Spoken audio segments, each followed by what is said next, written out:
Kính thưa đại chúng, hôm nay là ngày 11 tháng 11 năm 2012. Chúng ta đang ở trên đường trăng rằm sớm mới trong mùa ăn chay kết đông. Đây là buổi pháp thoại thứ hai của khóa tu mùa đông.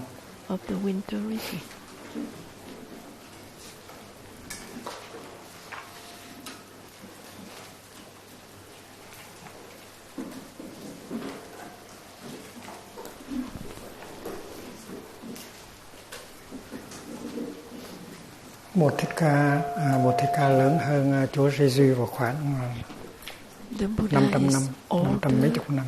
Than Jesus Christ about 500 years.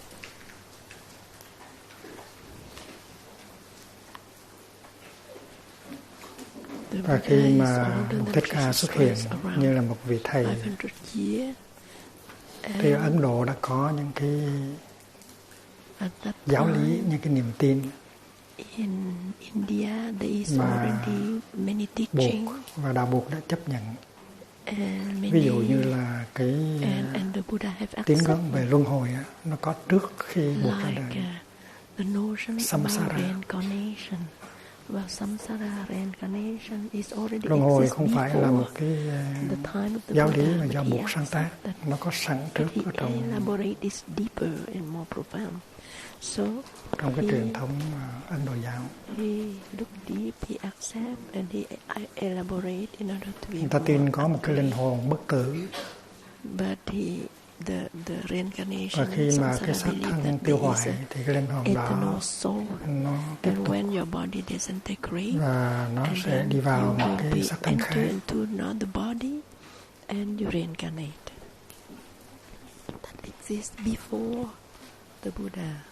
Và qua một thời gian lâu thì mới bài học và cuối cùng thoát ra khỏi cái thân phận luân hồi để thể nhập với Brahma. And then after you reincarnate zero time Brahma until tức là chủ thể của vũ trụ, là đấng sáng tạo ra thế giới. Phạm Thiên. Brahma là Phạm Thiên. Like the creator of the universe. Brahma là cái linh hồn của vũ trụ. Brahma is the soul of the universe. Of the cosmos. Of the cosmos. Là bản chất của vũ trụ. Is the nature of the cosmos. That is the belief of India. Cái ngã. Before the Buddha was cái Mahatma, cái ngã lớn của vũ trụ. So that great self. Còn of the cosmos. Mỗi người đi luân hồi á là một cái Atma, một cái tiểu ngã bị tách rời ra khỏi cái đại ngã. Và theo nguyên tắc thì cái linh hồn cá nhân, cái Atma đó, nó cùng một bản chất với cái đại ngã. Cũng như là một đợt sóng nó cùng một cái bản chất với đại dương. Có sự xa cách tạm thời thôi. Nhưng mà nếu có sự tu tập thì nó sẽ cái tiểu ngã nó sẽ trở về đại ngã. Nó hòa nhập với cái đại ngã và lúc đó thoát khỏi luân hồi. Thì trước khi Buộc ra đời đã có cái ý niệm luân hồi rồi. Nhưng mà cái ý niệm luân hồi đó, trong đó nó có cái ý niệm linh hồn bất tử, Jiva. Jiva tức là cái hồn.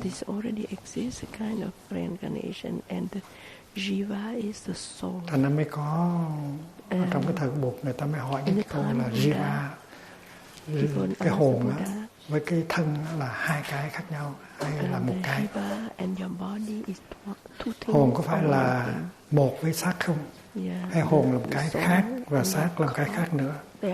Hay hồn và xác vừa là một vừa là khác, hoặc là không phải một không phải khác?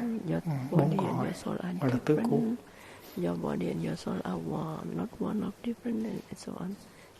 Và cùng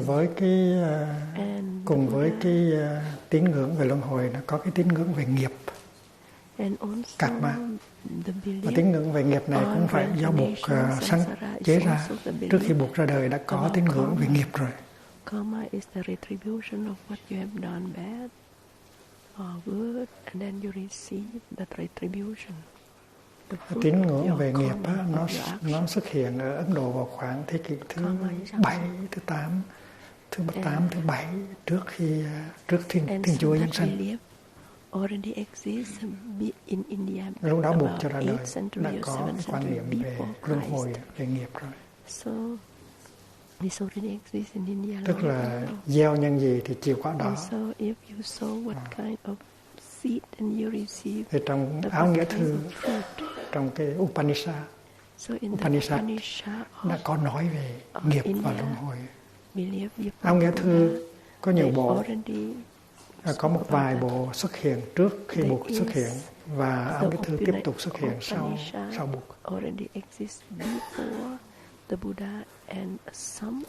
Trước đó thì có kinh Veda. Kinh Veda đã có từ 1000 mấy trăm năm trước Thiên Chúa giáng sinh, và có 4 loại kinh Veda. Thứ nhất là Rig Veda, Legal Veda. 4 cái kinh Veda đó là chứa đựng những cái lời cầu nguyện. There is 4 things. First is the cầu nguyện, is the prayer, trong đạo Bà La Môn họ tin rằng những cái kinh Veda đó là do các vị thần linh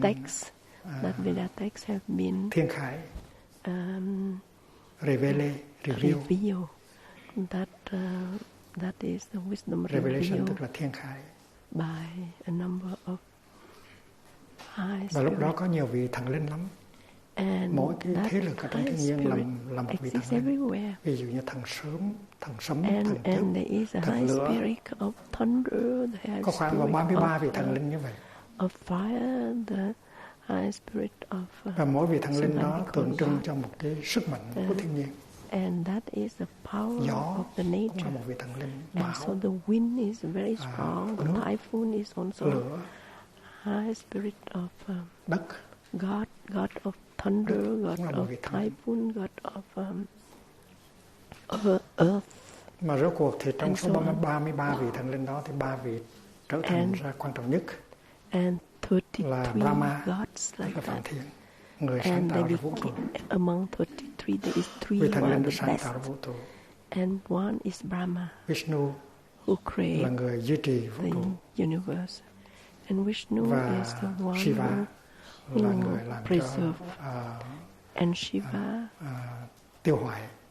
Một bên là một vị thần linh duy trì, Vishnu một is bên preserve. là vị thần linh tiêu hoại để sanh trở lại, để được duy trì. Destroy it, là 3 cái vị thần linh lớn nhất của Ấn Độ giáo, and reborn Bà La Môn giáo, again. tức là Phạm Thiên, Vishnu và Shiva. And the third one is Brahma. So Brahma, thì cái tín ngưỡng của họ Vishnu là trước hết á, là các kinh Veda and so they believe là do that thần first khải, do các vị Veda thần texts linh have đó been nó tiết lộ ra revealed cho mình biết. by these gods, Thành đó là sự thật, spiritual beings. mình phải tin tưởng. And that is a Thứ hai á, you have to believe. cái điểm thứ hai của niềm tin The second one is Bà La Môn giáo là in giai cấp Bà La Môn là cao quý hơn hết. Brahma is the highest. Giai cấp Bà La Môn là giai cấp những cái vị And there is that caste of those who are những cái ông thầy chuyên về nghi lễ. Brahma, and that they is the highest. They are họ thuộc lòng những cái vị đà born và họ to biết know, cách cầu nguyện, to họ biết learn, cách to know by heart, and to nghi lễ. Perform all the Tại vì nghi lễ và những cái lời chú nguyện đó, chú thuật đó có thể làm thay đổi cái tình trạng. And if you chant well, mất these mùa có thể làm thành this được can mùa, change the situation bão lụt có of thể your situation. This can tránh stop khỏi. the typhoon. Đó là cái This lực can lượng change, của sự cầu nguyện. stop the thunder, etc. Và It's giai cấp the Bà La power Môn, of những that thầy prayer. Bà La Môn And only the Brahmins are allowed to do all rồi these giai cấp thứ rituals. hai là sát đế lợi, And the second tức là những người làm chính trị, caste vua is chúa, those who nắm are đất thua mà governing. thôi. The warrior. Và thứ ba là they những govern người the country, buôn bán, thương gia. The third one is the trader. Và thứ tư là những người Sudra, tức là những người làm công. And the third one is those who are quét đường, artisan, it means nấu cầu tiêu, worker, làm mấy cái chuyện đó. Worker and cái xã hội the poor, Bà La Môn giáo nó phân chia thành 4 giai cấp. Of the toilet, of the ở trong cái and the poor humble work. Ở trong cái xã hội bây giờ của chúng ta ở Âu Châu, ở Mỹ thì mấy ông thầy cúng đâu có được đứng làm number one. Those who do the chanting is not the number one.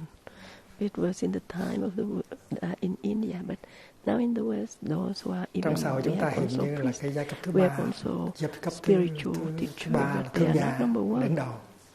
Tại vì những nhà giàu lớn trader, the big businessman, women are business the leaders, hình như là họ là giai cấp đầu trong xã hội chúng ta. In our society. Tại vì các nhà chính trị làm tổng thống cũng tùy thuộc với những nhà giàu.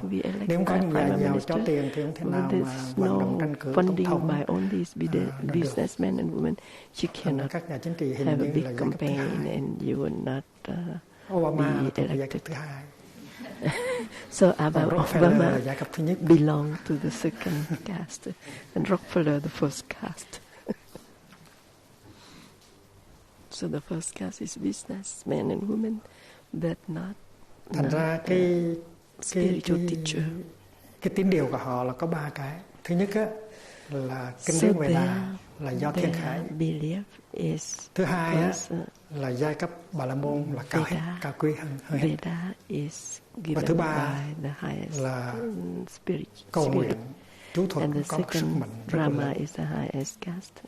Nó được thay đổi được tình trạng, và vì vậy cho nên cái vai trò của những thầy Bà La Môn rất là quan trọng. All the situation, nature, family, everything. So the caste of the spiritual teacher at that moment, at that chanting priest of Brahmanism is the highest. Mình phải cúng dường cho họ, mình phải cầu nguyện họ, mình phải kêu gọi họ để họ giúp mình bớt khổ, có được an lạc, có được niềm vui. Thành ra cái hạnh phúc của con người, hạnh phúc là tùy thuộc vào and so the happiness cái sự quyết định của các vị thần linh hết. And the happiness of human beings depend on the decision of all these high spirit, Brahma, thì vào khoảng or something, means all the high spirit. 1.500 năm trước Thiên Chúa Giáng sinh thì cái giống dân Aryan 1,500 years before Christ, there is tràn tới the Aryan race. Cái giống dân Aryan họ học, họ nói cái ngôn ngữ Northwest giống với Sanskrit, came and they know Sanskrit, và họ mang cái văn hóa đó tới, họ mang cái niềm tin đó tới. Culture, Họ ở cái vùng, and they are considered like ban đầu họ tới cái vùng mà hiện bây giờ là Pakistan. And they arrived. Nó có một cái nền văn minh, gọi là văn minh thung lũng của sông civilization. They call Indus. The civilization Indus civilization. Họ có tài năng đánh giặc, và họ có, and they have very powerful on fighting, họ có những tài năng khác, buôn bán, đánh giặc. And they make business. Rồi thì sau đó họ tràn về cái phía and then they invade phía sông Hằng. Invade also the Ganges Valley. Và họ chinh phục được. And they win. Và họ thiết lập ra cái chế độ xã hội có 4 giai cấp như vậy. And they win and they create that four castes. Và họ làm tiêu tan cái nền văn hóa địa phương. The local civilization. Nhưng mà trong khi đó thì cái văn hóa địa phương nó thấm the vào local những người Aryan. Tại vì khi mà tới cái địa phương gọi là Bengali đó. So when they arrive to the local called Bengali and cái chỗ mà sau này Bụt sẽ xuất hiện.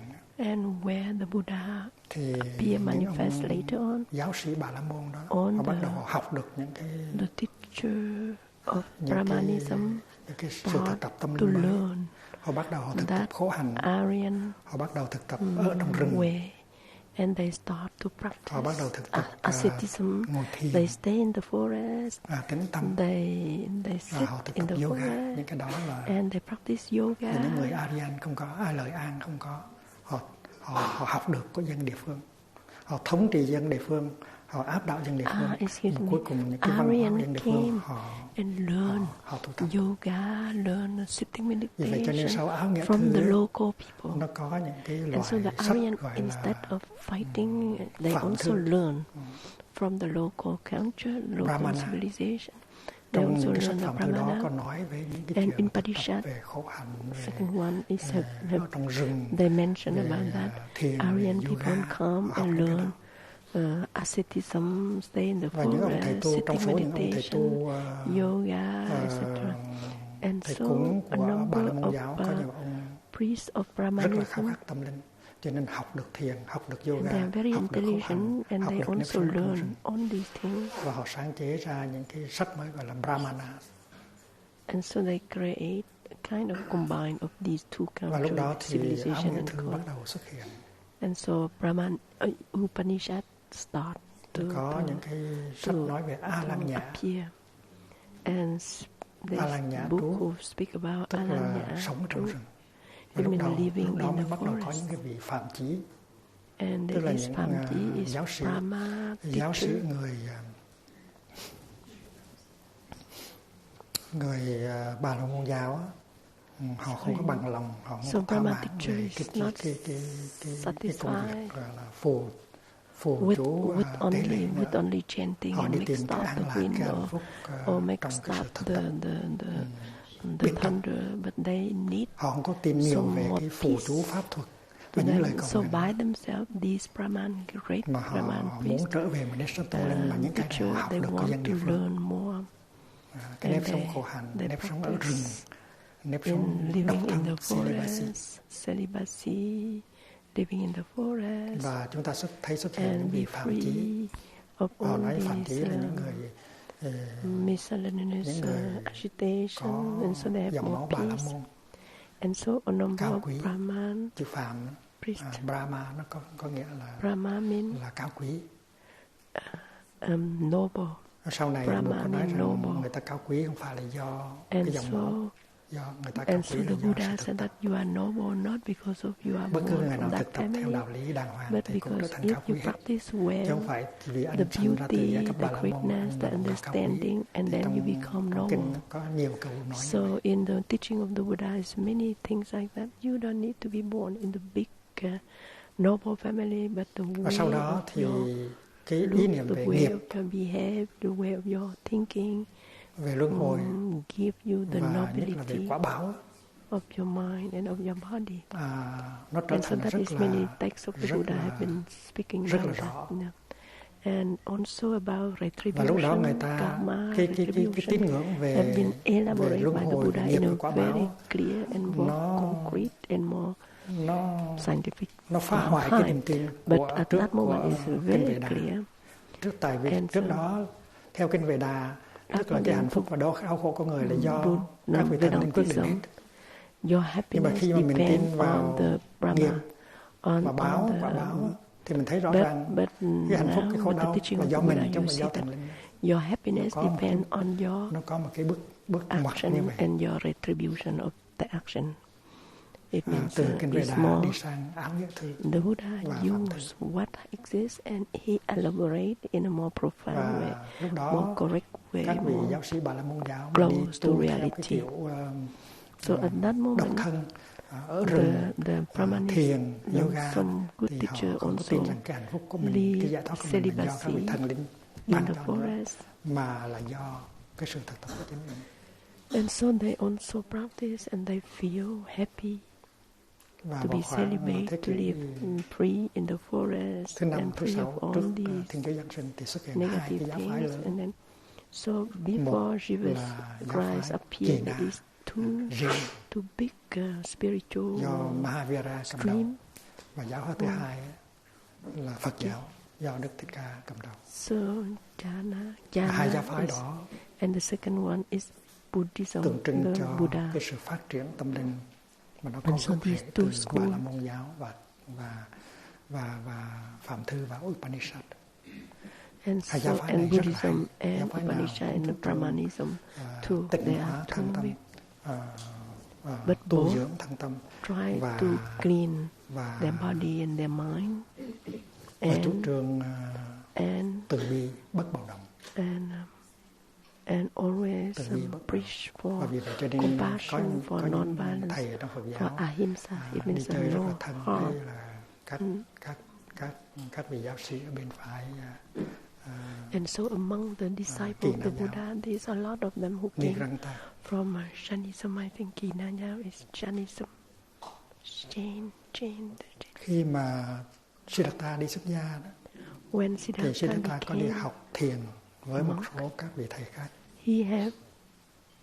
Và vì vậy cho nên cái tứ thiền nó có sẵn trước khi Bụt có.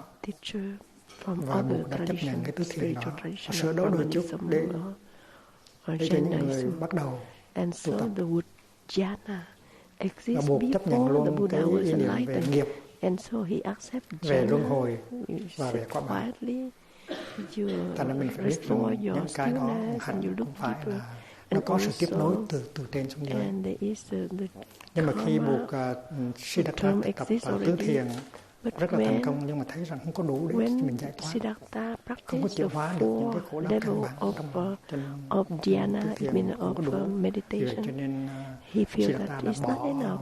He arrived to a state of no perception and feel it's very light and like flying. But when he wakes up, he sees that and the suffering is still there. There's so many suffering in me and around. It's not there. So he have to search his own way.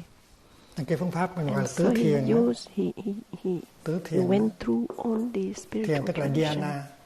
But after tiếng Anh dịch là coming to the highest part, he still feel no concentration, and so the first one is tiếng Pháp gọi là ecstasy. Tứ thiền is four state of nó có thiền thứ nhất gọi là sơ thiền. Four state of meditation. The first one is sơ thiền. It means primary jhana. Trong sơ thiền thì có gọi là ly sinh hỷ lạc. And in the sơ thiền, the primary jhana, there is ly sinh hỷ lạc. It means that you. Nhưng mà cái tư duy nó vẫn còn tâm còn từ. Yourself, your body, and your feel. Từ đây tức là discursive thinking, là suy tư. You stop trong thiền thứ nhất nó có hỷ và nó có lạc do cái sự buông bỏ mà sinh ra. When you have joy and happiness because you release all this agitation, repetition, cái hỷ lạc này là do cái sự buông bỏ, sex and jealousy, so you release it. Mình vướng vào cái gì đó, you are caught mình by có hỷ không có lạc.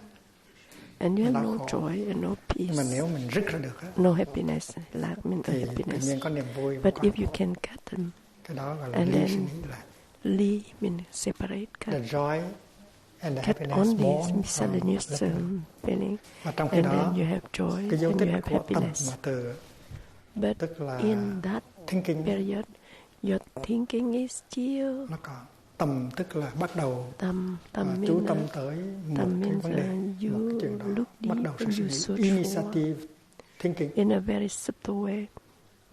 Còn từ tức là discursive thinking.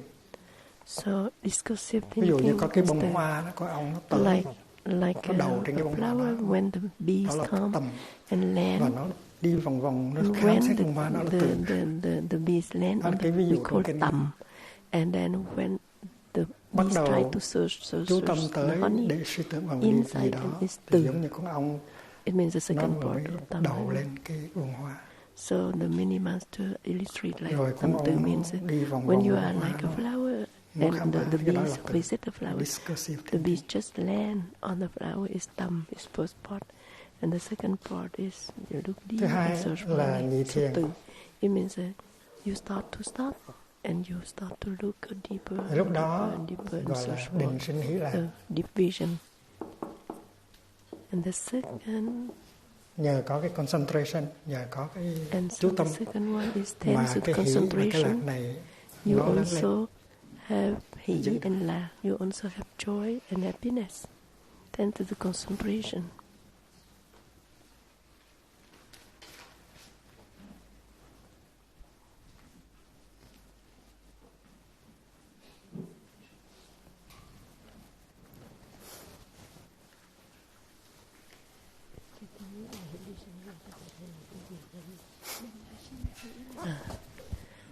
Định means concentration.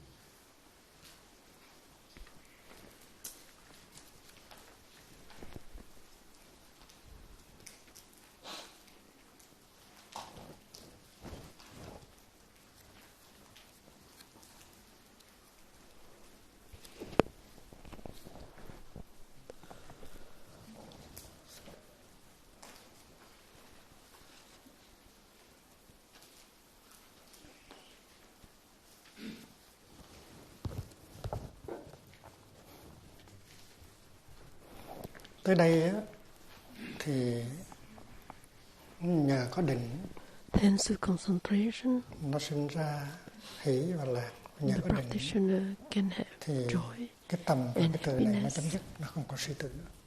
Không còn suy tư nữa. And then Và không còn suy tư discursive, nữa, cho nên bên the trong mind will stop. nó And có sự thanh thanks to tịnh. the stopping of the discursive mind, là nội đắng tịnh. you have more peace, more inner peace.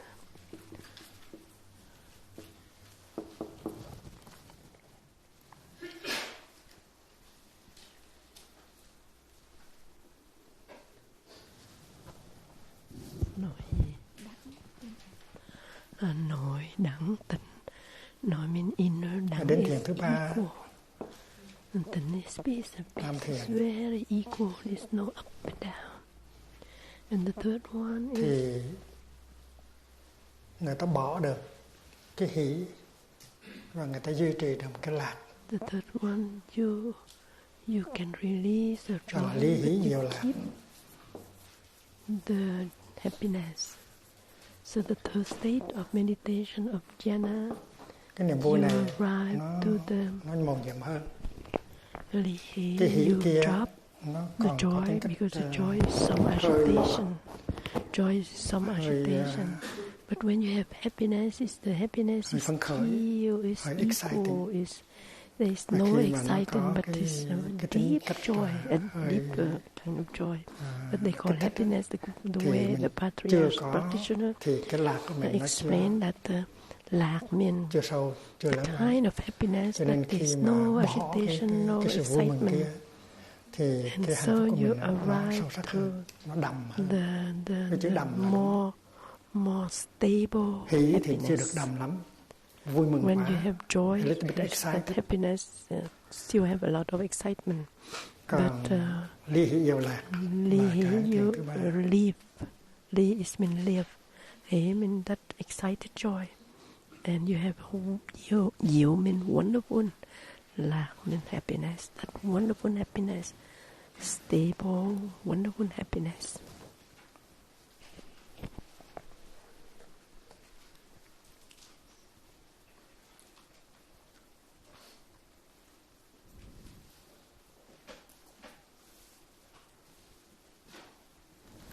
Đây là hành xả.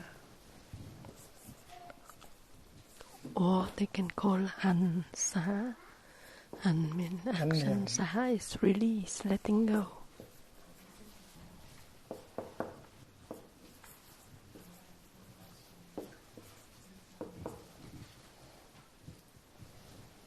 Nó thực tập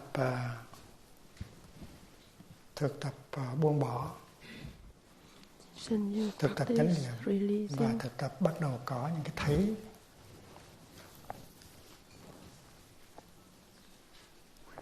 hai chữ chó là chánh gì? Chánh tri. Và khi tới cái thiền thứ tư, tứ thiền, the vision, thì buông luôn cái lạc này. So that the third one will arrive to the phi khổ phi lạc. Deep inside, correct inside, and the third one, the fourth period of jhana is.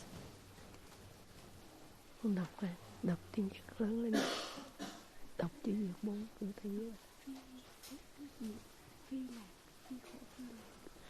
Phi khổ phi lạc. No suffering, no joy.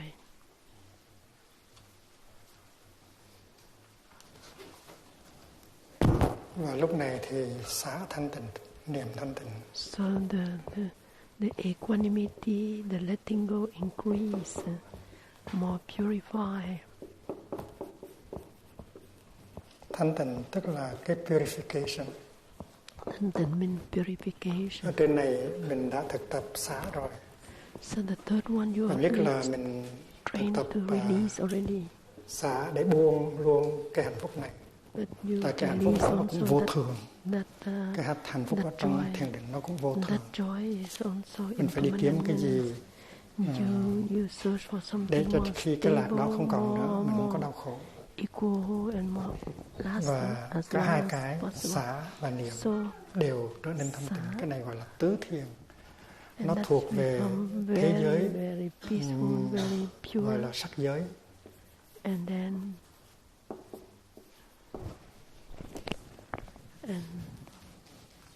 they belong to the sắc giới. Cái này nó có trước Đức Thích Ca và Siddhartha đã thực tập cái này. Phenomena. Tứ định. And these four states belong to the world of phenomena. But when you arrive to the đi vào trong cái thế giới mà mình không có tiếp xúc với sắc nữa, mình đi vào cái thế giới vô sắc. Is wisdom of vô sắc giới of Indian culture at that moment. So when you arrive to the định concentration, you arrive to vô sắc giới. Cái thứ nhất á, là không vô biên xứ. Enter into the world of no sắc, it means no form. And there is a first state you call trong cái thiền định này không vô biên xứ, it means mình thấy tất cả chỉ là không gian thôi. In this meditation you see everything is infinite. Mình thấy cái đối tượng của tâm mình không, mình có thấy vật thể nữa. Mình you don't see anything, you only see infinite space. Mình không thấy vật thể. You don't see any object. Any matter. Mình chỉ thấy espace thôi. You only see space. Đó là cái thiền đầu của vô sắc giới. That is the first. Tất cả đối tượng của tâm thức of meditation of vô sắc giới. It means the world of không gian thôi. No infinite space. No matters, no phenomenon. Có thiền định thứ hai là the second state of concentration is thức biên xứ. Your consciousness. Rồi trong đó mình thấy rõ ràng rằng là cái không gian mênh mông đó, cái không gian không có bến bờ đó, nó cũng chỉ là cái đối tượng của tâm thức thôi. Is still the object of your mind. The infinite space is still the object of your mind. Nó không có thiệt, chỉ có tâm thức có thiệt thôi. Vì vậy cho nên cái thiền, cái định thứ hai là thức vô biên xứ. Tức là mình chỉ thấy có tâm thức thôi. Tâm thức nó biểu hiện ra không gian, thời gian.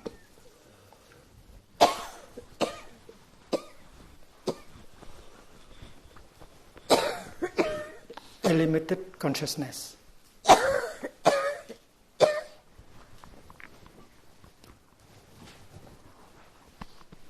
Và khi mình thấy rằng tất cả chỉ đều là thức thì có cái gì đâu. Và vì vậy cho nên mình tiếp xúc được với một cái thế giới gọi là vô sự hữu xứ. And then you are in touch with the vô sở hữu xứ.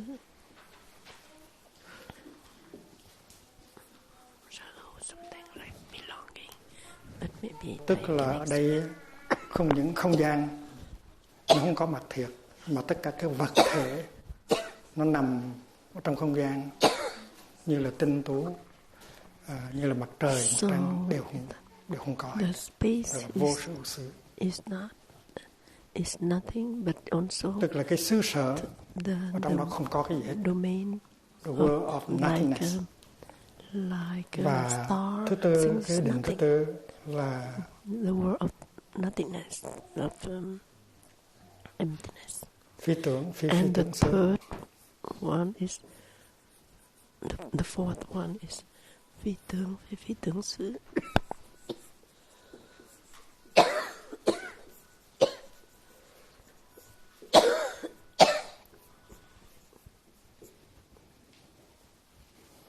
Tức là tới cái định này á, thì mình đi vào trong một cái trạng thái when you arrive to this không concentration, hẳn là có tri giác, mà không hẳn là không có tri to the giác. state where there is no Không có tri giác thì giống hoàn toàn vô tri vô giác, nó giống như cục đá, mà không phải như vậy.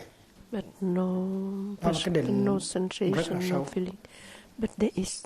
Và mình có thể an trú trong đó một thời gian lâu. But you enter in that concentration and you can stay there long time cái nơi in that state of ẩn trú, một cái refuge để mình có thể. And then you can stay like in that refuge of.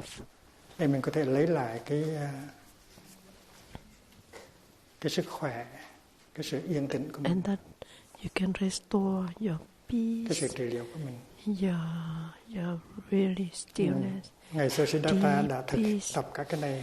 And Siddhartha have practiced that. Rất là hay. Nhưng mà rốt and cuộc he had been very successful on that không practice. có thỏa mãn, không tìm But he's not satisfied. He said that after that is what?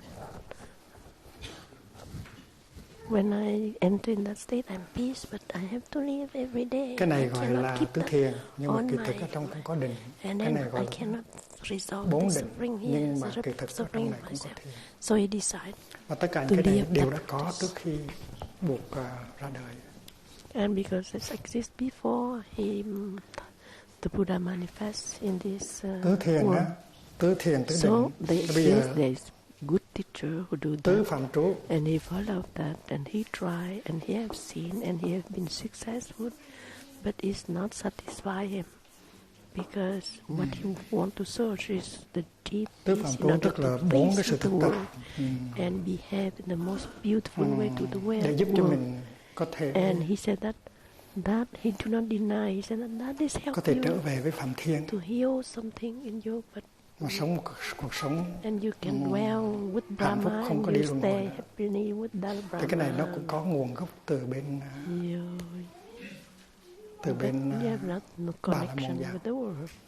Tại vì ở Bà La Môn giáo người ta tin rằng cái linh hồn cá nhân á, cái tiểu ngã nó bị tách rời ra khỏi cái linh hồn tập thể là phạm thiên. Thế bây giờ cái mục đích của sự tu tập là để trở về với phạm thiên, hợp nhất, cộng trú với phạm thiên. Thì Đức Thích Ca cũng có sử dụng cái này, và Ngài nói sức mấy mà nếu anh không có về với phạm thiên, tại phạm thiên là tình thương. Nếu anh biết cách tập tình thương làm sao anh về với phạm thiên được. Thì ở bên này nó cũng nói là God is love. Phạm thiên là tình yêu. Và nếu anh biết yêu là gì, sức mấy anh lên đó anh ở chung với phạm thiên. Cho nên Bụt mới dạy 4 cái phương pháp tình yêu, gọi là từ bi, hỷ và xả. Equanimity, it means Brahma Vihara. Vihara tức là trú ở chung. Amudita. Ở chung với phạm thiên. Anh muốn ở chung với phạm thiên thì anh phải có. And he persuaded all many priests cái gì chung với Ngài mới được. Follow him because he said that in order to go back to with Brahma, you have to practice for. Ví dụ anh muốn tới Lăng Mai thì phải có tâm tu, mà anh tới Lăng Mai anh muốn tâm tu, anh tới Lăng Mai đâu được. Staying. And so you have to practice vì vậy cho nên có tứ phạm trú là từ bi, hỷ và xả. Karuna, remove suffering, mudita, offering, equanimity, và chúng ta có tứ như ý túc, and upecha, equanimity. And so by doing so, you are deeper than you were in the past. And that so many spiritual teachers of Brahmanism follow him. Among them, Sariputra. Như ý tức là vừa ý định, nó thỏa mãn cái ước vọng của mình. Có thể gọi là tứ thần túc, là the four psychic power. It means Pouvoir psychic, tức là thần thông, 4 phép thần thông. Four power. Mình muốn cái gì thì được đấy, gọi là tứ như ý túc, hay là tứ thần túc. Power to can realize as you wish. It means. Và ở làng Mai mình cũng có tập 4 cái phương pháp thần thông này. We in the village we also practice these 4 powers, but we didn't call like that.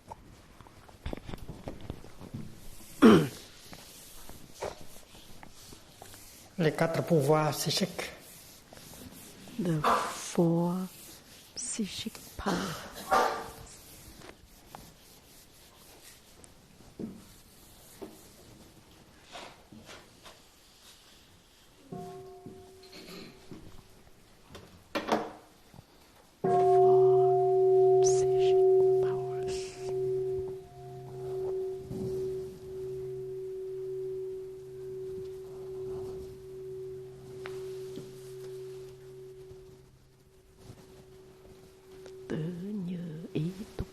Tiếng Phạn. For như ý like you wish. Thần túc. Thứ nhất là dục thần túc. The first one, dục thần túc. Tức là mình phải muốn. First you have to wish to have. Tức là cái sức mạnh của cái power của cái muốn mình. Mình muốn sơ thì không có được, phải muốn cho thật nhiều mới được. Ví dụ như muốn giải thoát hay muốn tu á. Ví dụ như muốn xuất gia mà muốn 70% thì đâu có xuất gia được. Phải muốn 100% mới được, hoặc là 120% thì mới xuất gia được. Thì cái đó là một cái power, một cái sức mạnh tâm linh. Vì vậy cho nên cái muốn ở đây không phải là cái chuyện gì xấu. Muốn đây không phải là muốn danh, muốn lợi, muốn sắc dục, hay muốn tiền bạc. Muốn cái gì mà muốn cho nhiều. Have reputation or money or so, but that will must be very, very strong, more than 100%. Cái muốn đó mà nó mạnh rồi thì mình có thể. And when you have that deep will, great aspiration, and it's very easy to realize. Many other difficulty you overcome. The miracle, the first miracle of desire, deep desire, great will, great aspiration.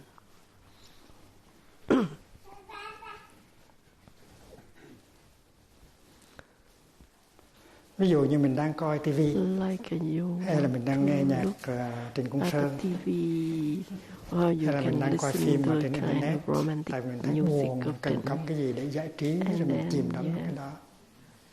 Những cái đó rất là giá tạo. Mình đang rong chơi trên trong thế giới internet. Mình tìm cái này, tìm cái kia để cho nó đỡ buồn, tại vì trong lòng mình fulfill the emptiness in you. Khối u sầu, nó có một cái khoảng trống mà mình không biết cách lấp, cho nên mình đi tìm tới những cái chỗ đó để giải sầu. And so you listen to that romantic music or go in the internet and search that program. Khi mình mở TV ra, không hẳn là tại vì mình thích TV. Khi mình nghe nhạc, when you open the TV, it's not because you like the TV. It's nothing interesting, but maybe you never know. And then when you listen to music, it's not because you are craving of music, but because trong khi đó thì you don't want to. You feel uneasy. Nó đầy tràn đầy cái màu nhiệm. Emptiness in you. So cái cơ thể của mình practicing mindfulness invite you to look deeper, and there's so many wonderful things of life. You don't need to search in the internet. Thấy được hết những cái màu nhiệm của cái cơ thể của người. Beautiful. Một cái lá cây, một cái bông hoa. Wonderful things. Một cái hành tinh. If you look deeper. một cái giọt sương ở trong đó màu nhiệm rất là nhiều. Trong đó thì mình không có tiếp xúc được, mình có thấy được những cái màu nhiệm đó, sự sống của sự sống. Mà mình vì sầu khổ, buồn đau, trống trải cho nên đi tìm vào những cái thế giới của giả tạo. Internet. But then if you lose yourself in that artificial world, nhạc tình sâu, tất cả những you lost and carried away by this romantic, sad song. Nếu muốn cho cái người kia mà buông bỏ ra khỏi cái thế giới đó thì phải làm thế nào? You want the other person to phải làm cho người đó muốn trở về với sự sống trong giây phút hiện tại, để tiếp xúc với những màu nhiệm đang có trong giây phút hiện tại. Ví dụ như thay vì tôi nghe nhạc để tôi tắt nhạc để tôi theo dõi hơi thở của tôi. Hơi thở của tôi là một cái sự màu nhiệm vô cùng. Khi mà thở vào tôi thấy tôi đang thở vào và thấy tôi đang có một cái hình hài. Hình hài này rất là màu nhiệm. Hình hài này nó mang theo nó tất cả những tổ tiên của tôi, cha mẹ tôi có trong này. Và nó cũng mang trong này những cái thế hệ tương lai trong này màu rất là màu nhiệm. Tổ tiên đã trao cho tôi cái hình hài này, và cái hình hài này tôi sẽ đem lại trao lại cho con và cháu. Những cái màu nhiệm của hình hài và những màu nhiệm của cuộc sống mà mình buông bỏ, mình được sống, mình được có mặt trong sự sống, mà mình không có biết sống, mình không biết tiếp xúc với những cái màu nhiệm của sự sống. Mình cứ nói đời là khổ, nhưng mà đời nó cũng rất là màu nhiệm. Có chiến tranh, có đói, nghèo, có áp bức, nhưng mà cũng có những cái màu nhiệm của sự sống. Bốn mùa rất là đẹp, không khí rất là trong, biển xanh rất là hùng tráng, có rất những cái màu nhiệm như vậy. Thì mình phải nuôi dưỡng mình phải có hạnh phúc để mình có khả năng làm giảm thiểu những khổ đau ở trên trái đất. Và nếu mình thực tập là để làm chuyện đó, mình thực tập trở về với hơi thở, tiếp xúc với hình hài, làm cho hình hài của mình nó lắng dịu, mình xử lý những niềm đau, những nỗi khổ để cho mình bớt khổ có thể mang lại, để mình có cái niềm vui, có cái hạnh phúc để mình giúp đời. Thì cái đó là cái muốn. Mà nếu cái muốn đó yếu xìu thì chẳng làm gì được. Vậy cho nên cái thần thông đầu tiên là phải có cái muốn. Bây giờ mỗi người tự hỏi mình có cái muốn không? Cái muốn của mình ít hay là nhiều? Ở lần mai mình có nói rằng là nếu mà cái tâm muốn xuất gia mà nó chưa được 100% thì mình có nên đi xuất gia. Không có ai ép mình đi xuất gia được, không có ai ép mình tu được. Thì Siddhartha có cái muốn rất là lớn. Siddhartha đã thấy những cái đau khổ ở trong cuộc đời. Siddhartha đã thấy rằng làm một nhà chính trị không có giúp đời được. Cho nên Siddhartha có cái muốn là đi tìm đạo để tự chuyển hóa mình và giúp cuộc đời. Cho nên là một vị hoàng tử sống ở trong nhung lụa, sống ở trong những cái điều kiện rất là living in a very easy life for him. Xa hoa, đầy đủ, sung túc. Nhưng mà Siddhartha đã bỏ tất cả để đi vào một cuộc sống đơn sơ, sống ở trong rừng một mình, của một nhà đạo sĩ. Và cái đó là thần túc, là thần thông. Thực hiện thần thông. His desire is great to help him to have total freedom and to have mà cái thần thông này total freedom.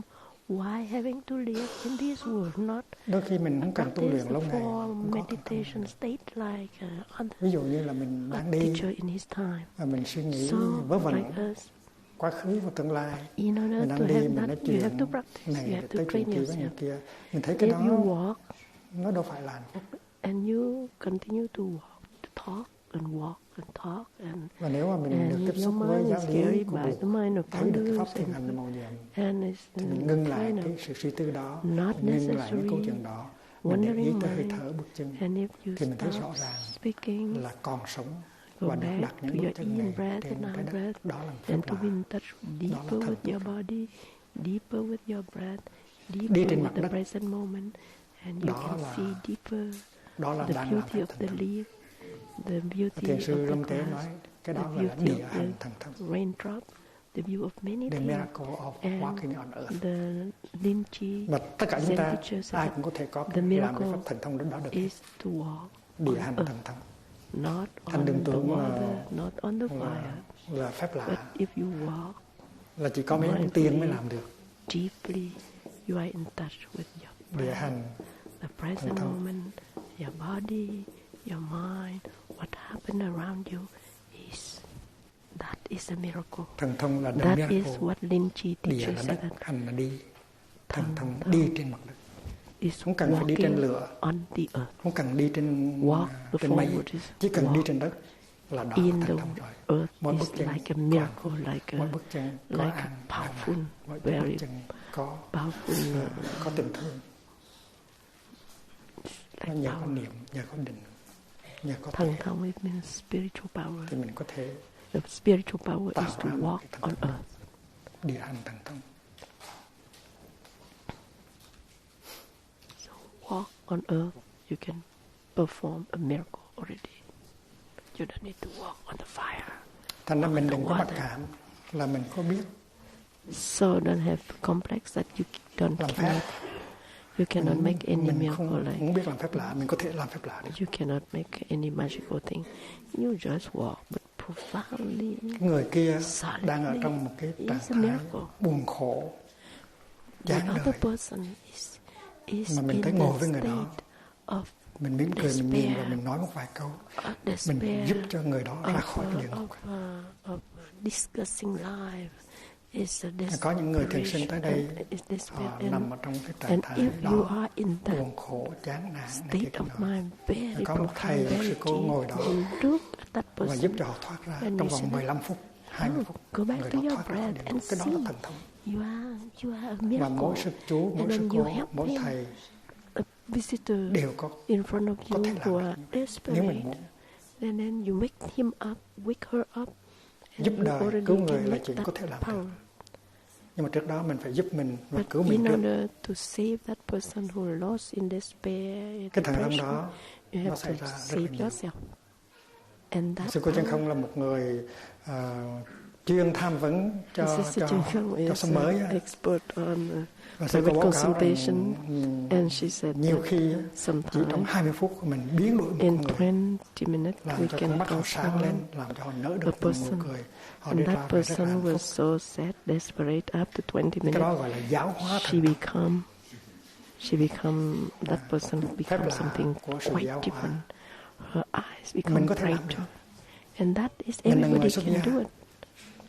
That sister can do it. You also can do it. Everyone can do it. If you practice properly, you can help. Thành ra khi mình nói một bài pháp thoại, so when you give a Dharma talk, maybe you are making a miracle. Mình hướng dẫn Phật đạo không phải để chứng tỏ rằng mình có cái you give a Dharma talk. It's not in order to show up your knowledge on the Dharma. Làm sao cho người ta thấy, you have hiểu được. Talk in the way how to touch the suffering of that person and the way he or she can transform and become free from their suffering. That is a good Dharma talk. Good Dharma talk is not showing your knowledge on a lot of Buddhism. But if it does not touch people, it's not a good Dharma talk. The second power is giáo hóa. Dục như ý túc, tâm như ý túc. Cái tâm mình á, nó màu nhiệm. Your mind is very wonderful. Cái tâm mình á, your mind, nó bao hồn cả vũ trụ. Envelope the whole universe. Và tất cả đều do tâm mình ra hết. And it depends on your mind. Do tâm mình ra hết. You are the same situation, but you say that this happiness is become happiness. If you say Đừng nói Socrates nếu không becomes có người kia suffering, thì tôi không thể nào hạnh phúc được. Đừng có nói vậy. like if you say that Hạnh phúc cái without khổ that đau person từ I mình cannot mà be ra. happy, I will be miserable. Ở trong tâm mình Don't đó, say so. Without her, okay, I will be wonderful theo đạo as Phật I đó, am. theo đạo Without Phật him, I'm wonderful as I am. thì nó có 10 cảnh giới. In Buddhism, there is 10 world, 10 world when the world of, Cảnh giới chư thiên, gods, cảnh giới con người, little G-O-D, not cảnh capital giới G. Atula, Asura,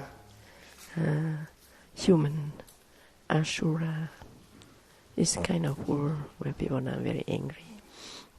địa ngục, Địa ngục, hell. Yeah, it means ngạ quỷ, hungry ghosts, đói, violent ghosts, súc sanh.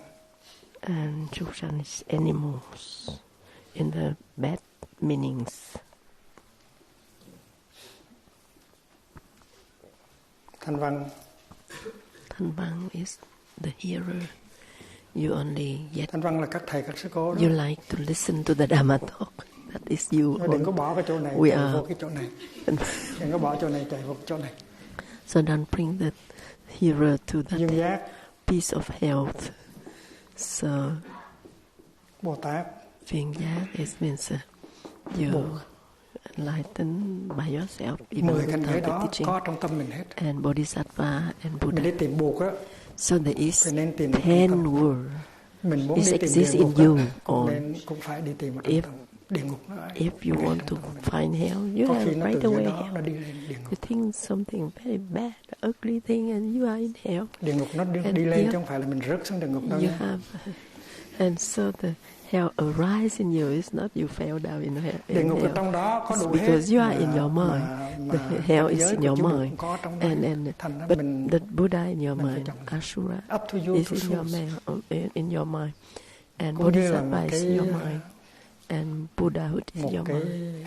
So we are máy. like a kind of một cái đài truyền TV hình, set, nó có and 10 so you push on the bottom of hell, it become hell. cái việc gọi là If you gì? push on the 10 bottom of channel. animal, you become that animal. Channel. Channel. Kênh có 10 kênh. Thầy as a Vietnamese word Hồi thầy for còn Việt Nam channel thì chưa is có king. TV, thành ra thầy không có biết chữ kênh. Có 10 kênh. K-A-N-H. When I was in Vietnam, mình there hết is rồi, no mình muốn TV, để so được do not know how liền. to say the word king. Mình So you muốn want to thanh put văn in any channel, you thì mình bấm push the lên. button and they become hearer. So a Mình lot muốn of can Phật push thì the bấm lên. hearer to listen Thai Đó là on phép stream. thành công. It's okay. And Và you mình want to có quyền. become Buddha, Mình có cái phép thành công. put the channel on Mình có Buddha, phép chọn lựa đó. put the channel on Asura, shouting sao at phải- people and angry and so on. Chỉ chết ở trong một cái cảnh giới. So when ta có you thể thoát feel ra that rất you là are mau. caught in that world is no bad, so bad, and so don't Dục be như ý túc, tâm imprisoned như ý in túc. that.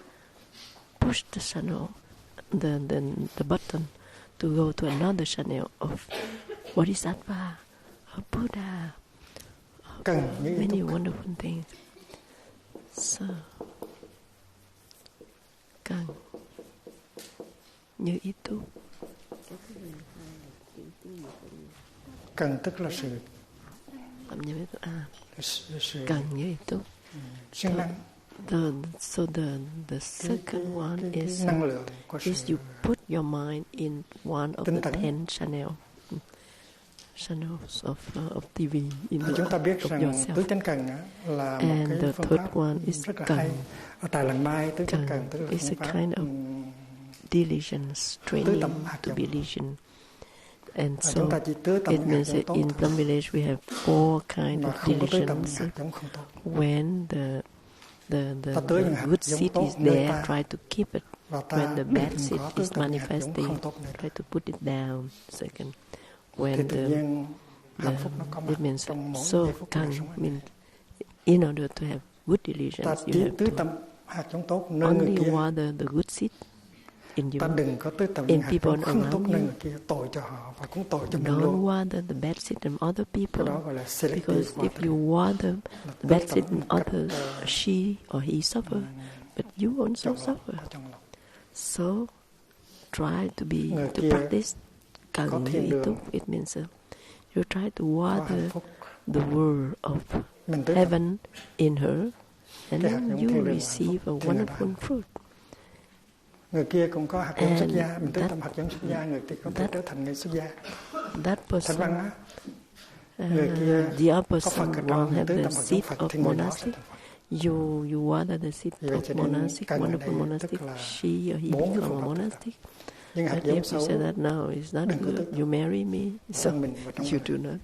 Nếu lỡ nó có lên rồi thì tìm cách mời nó xuống bằng cách bấm một nút cái để cho the good divisions mean when the negative seed arise in your mind, you invite them down by pushing the button of other channel of your mind. And in Buddhism, in many Dharma talks, I mentioned about selective watering. You live with somebody, you only do selective watering. You help them to look deep, to handle well the suffering and the happiness, and that is we call selective watering. We have to water the wonderful seed in other person and pull him out of the negative state of mind, give them a chance to be in touch with the wonders of life.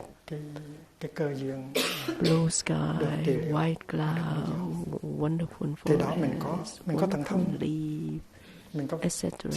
So you have such a power. So you have that four power. The first power, the second power, that is the third one. It's mean diligence. Try to put good thing and let the bad thing go down in the store of consciousness. And the fourth power is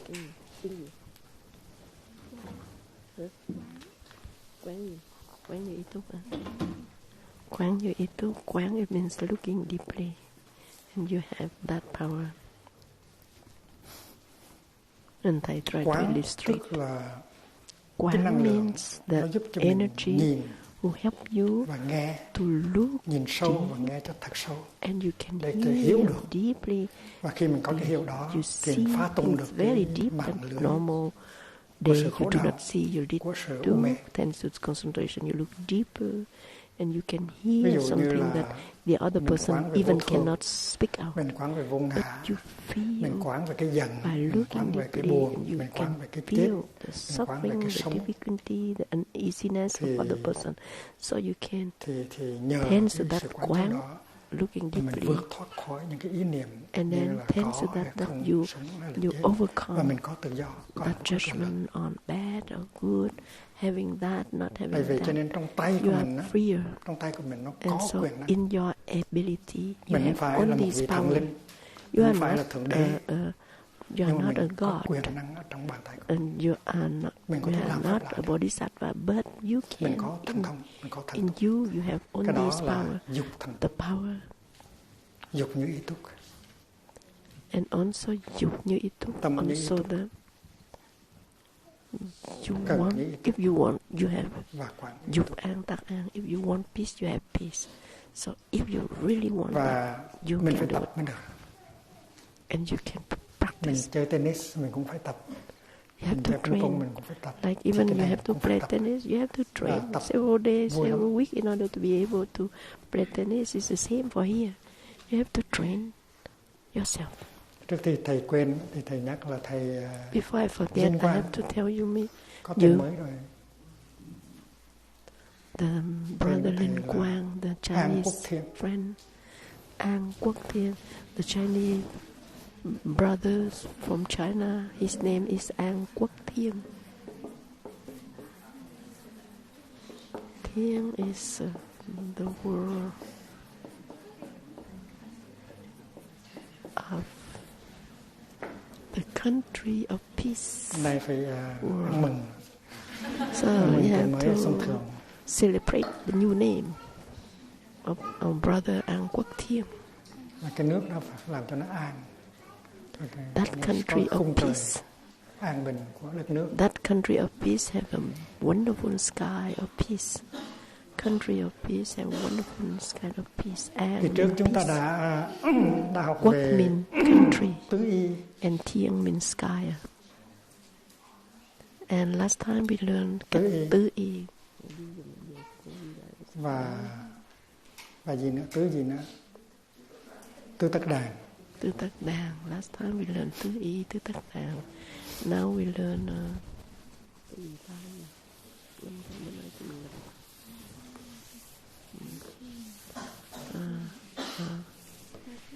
for meditation of the world. Chúng ta đang ở cái bài giảng gọi là phương pháp luận.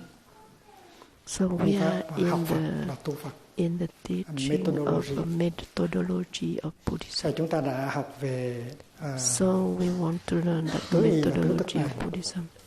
So we have learned tứ tất đàn. The four reliance. For relying. Tứ tất đàn. The four criterion of truth. The second four criterion of Hôm nay ta truth. học nhị đế. Now we learn nhị đế, two truths. Nhị đế là hai loại sự thật. Two kind of truth. Một là cái sự The first one is the relative truth, and the one is absolute truth. Ước lệ. So the relative truth, it means that we call a conventional truth. We agree together because it's helpful. We agree that upper near the ceiling is up and at our feet is down. Có sống và có chết. There is me and you, two different things. There's the end, beginning, there's the end. There is right and left. That is relative truth. That is conventional truth. Cái vui không thể là cái khổ. Cái tôi không phải joyful cannot be suffering. Cái cha không phải là cái con. I am not my father. My father is not me. That is conventional truth. Ước lệ. Nếu ta đi sâu vào, ta sẽ thấy một sự thật khác. If you look deeper and you discover another truth. Trong cái không gian của sự thực ước lệ thì cái này nó nằm ngoài cái kia. Cha nó nằm ngoài con. Sense the conventional world, father is not the son. Cái chủ thể không phải là cái đối tượng. The left is not right. The subject is not object. Tạo hóa không phải là tạo vật. Creator is not creator. Le créateur n'est pas la créature. Creator is not creature. Cái này nó nằm ngoài cái kia. This one is different from others.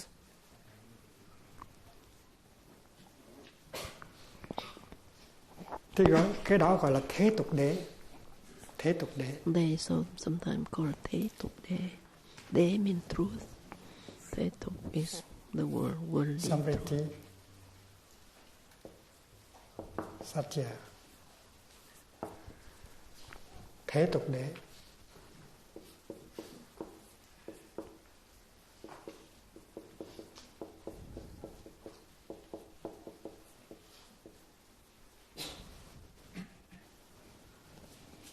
Nhưng mà khi mà ta nhìn sâu thì ta thấy một cái sự thật khác.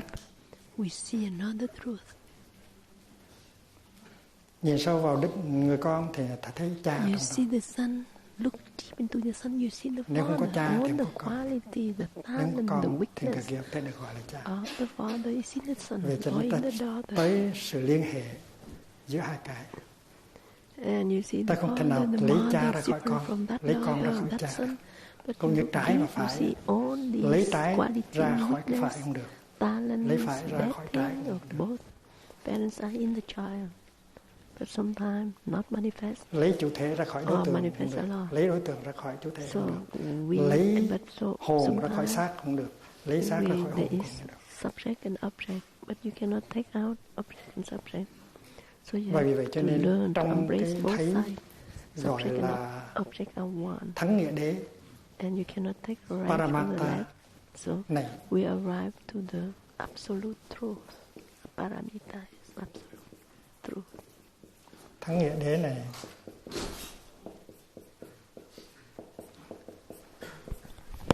Absolute truth. Paramata. Satya này. Thì cái này nó không phải nằm ngoài cái kia. Cái này it's not outside. They are inside. It's the same, but they're deeper. Nhìn vào con thì thấy cha. Look at the sun, you see the Father. Look at the flower, you see the sunshine. The sunshine do not stay outside. The sunshine is in the water, in the flower. Without the sunshine, the flower cannot be. Cái đó là nhờ sự tu tập về. Without the Father, the sun cannot be. Nhân duyên. Mà tìm thấy cái sự thực thứ hai đó. And that we have to look at the relative truth in order Bởi vậy cho nên khi mà mình học Phật, mình tu Phật á, thì mình tiếp nhận những giáo lý, có những giáo lý nói về when you learn sự thật, Buddhism, ước lệ, và có những you giáo lý hear nói and then về you see that sự thật very good Buddhism, and so when you see something said differently, cho nên mình đừng có nói rằng tại sao trong kinh có khi thì nói vậy, có khi thì nói khác, nó chống đối nhau. From the Buddha, that sutra, that text given by the Buddha, who said like that, but other texts say differently. Có những điều like trong kinh nó có vẻ như là chống and đối so nhau. because that we have to learn that there is some sutra, some texts of the Buddha speaking about relative truth, and some texts of the Buddha speak about absolute truth. Sometimes the Buddha said, I and Ananda, we both go to the Kridakuta mountain. Some different. So in the... Thầy nhớ có một nhà vật lý học, người Anh không biết tên là there is Capra, one physicist, English physicist. Ông ấy nói rằng I don't know if Capra or nó có hai cái thế giới, there is một cái trật tự. Two cái trật tự đầu á là they call là trật tự ngoại nhiếp. Explicate order.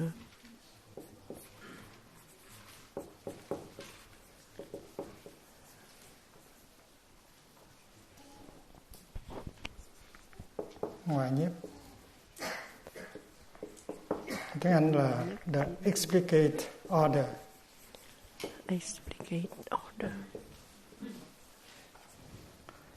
Ở trong cái thế giới đó, trong cái trật tự đó thì cái này nó nằm ngoài cái kia. In that order, I am different from you. Cái trái nó nằm ngoài cái phải. You are different from your father. Người con nằm ngoài You are different from your mom. Không có lộn xộn. Cha là cha thôi, chứ không có father is father. Con chỉ là con, son is son.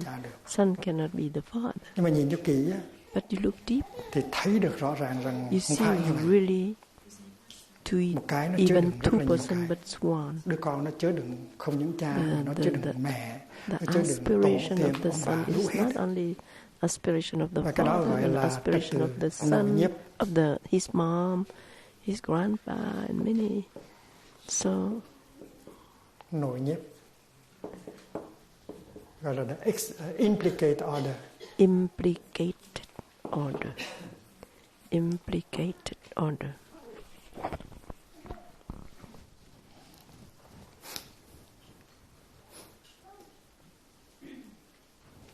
Và hai cái nó giống như chống đối nhau, nhưng mà kỳ thực từ cái trật tự ngoại nhiếp mà mình quan sát cho kỹ, thì mình đi tới cái trật tự nội nhiếp. Deep and you arrive to implicate order.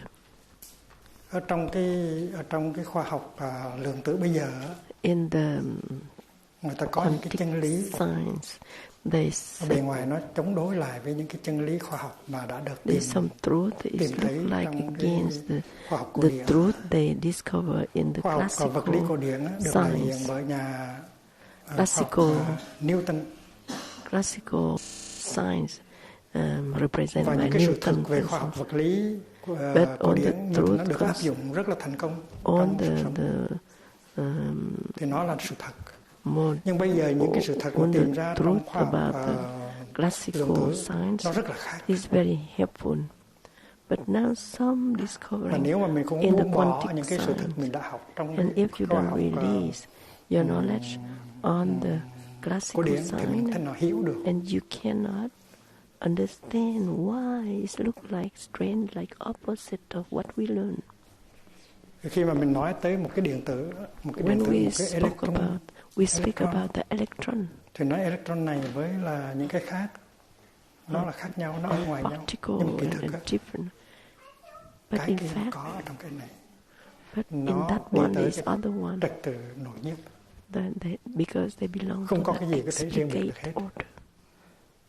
Và vì vậy cho nên giữa cái trật tự ngoại nhiếp và trật tự nội nhiếp nó có một cái and the implicate order, there is no và người ta đang đặt câu hỏi tại sao từ cái trật tự ngoại nhiếp mà mình có thể đi tới được cái trật tự nội nhiếp.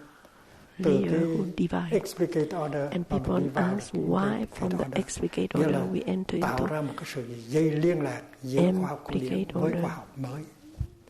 So the non-duality taught by the Buddha is help you to remove that separation. So it's a big question. Big question of many physicists of our time. In the teaching of the Buddha sự thực nào cũng là sự thực hết và có thể áp dụng được hết. Two truths are all are truth. And you can put into practice. Nhưng mà giữa hai sự thực đó không có sự chống đối. Và vì vậy cho nên nó có những phương pháp quán chiếu để mình từ sự thực này mình có thể đi tới sự thực kia để rồi không thấy sự chống đối giữa hai sự thực. Explicate order, you can see the implicate order. They are one, but only difference is you look deeper. You look deeper. Trong khi chúng ta học về tứ tất đàn, tứ y thì chúng ta nói rằng là khi mà nghiên cứu thì phải nương vào những cái kinh liệu nghĩa và đừng có nương vào những kinh không liệu nghĩa. Nhớ không? Vậy thì những kinh không liệu nghĩa nó thuộc về thế tục đế và những cái kinh liệu nghĩa nó thuộc về thắng nghĩa đế. Và vì vậy cho nên khi mà mình biết phân biệt hai cái sự thật rồi thì mình không còn thắc mắc nữa tại sao khi thì kinh nói thế này, khi thì kinh nói thế kia. Cũng như hai cái nền khoa học nó khác nhau, khoa học cổ điển, khoa học mới, khoa học thì nói khác. Hai bên đều có cái chân lý của mình. You have to base on the relative truth and lead people to look nguyên tắc thứ ba deeper và and nguyên see tắc nhị đế mà mình phải the theo. deeper level.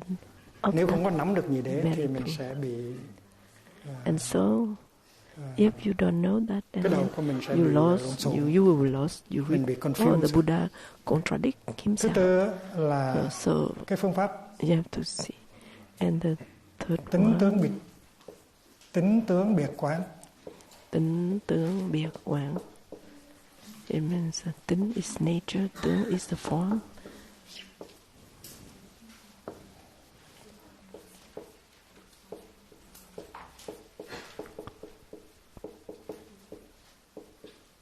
They're not different. They look like different. We need the form.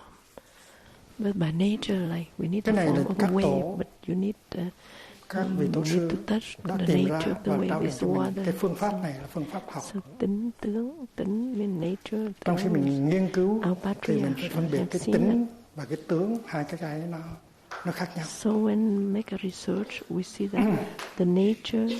Tiếng Anh gọi là the separate investigation about the noumena and the phenomena. So the separate investigation on the noumena and phenomena. Noumena is the nature, and phenomena is the form manifestation up and down. So the ontologic ground is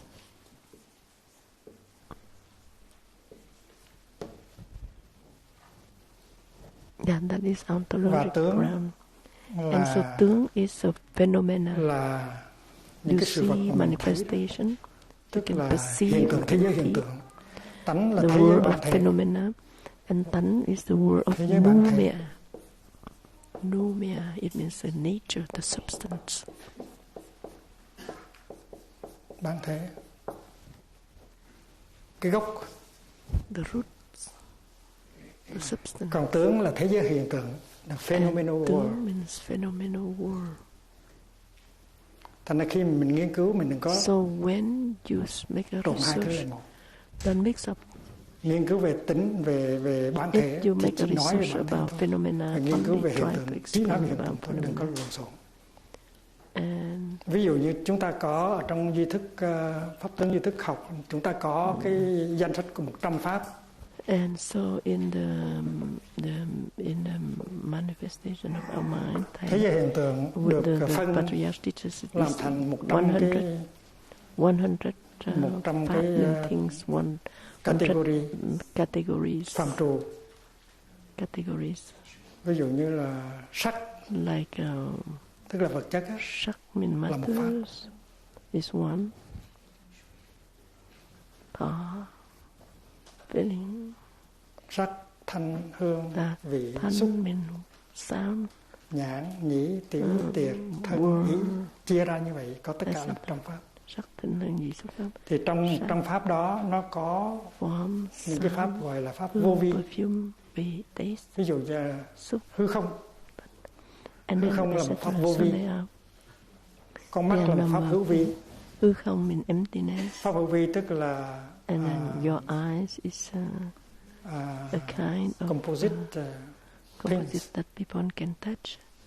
Hữu vi tức là les choses composées. Means the things that you can touch, you can be conditioned, you can see, you can hear. So pháp hữu vi là samskrita dharma. Conditions things.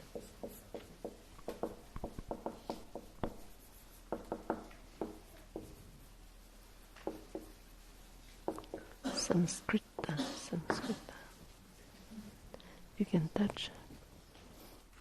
Tiếng Anh dịch là conditioned dharma. Sometimes they call condition. In English is conditioned dharma. Cái hoa là một cái pháp hữu vi. Tại vì nó là sự tập hợp của những cái không phải là hoa, nó là pháp hữu vi.